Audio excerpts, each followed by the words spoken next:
श्री स्वामी समर्थ. स्वामी म्हणतात, गरजेच्या वेळी सुकलेल्या ओठातून नेहमीच गोड शब्द बाहेर पडतात, पण एकदा का तहान भागली की मग पाण्याची चव आणि माणसाची नियत दोन्ही बदलतात. श्री स्वामी समर्थ.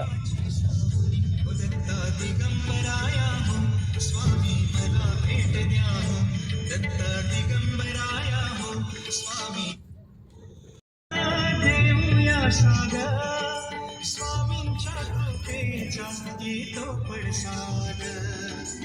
गुलालात या पहा निघाली विश्वाची माऊली. गुलालात या पहा निघाली विश्वाची माऊली. हो माझी योगी राज माऊली. दत्ता दिगंबराया हो स्वामी मला भेट द्या हो. दत्ता दिगंबराया हो.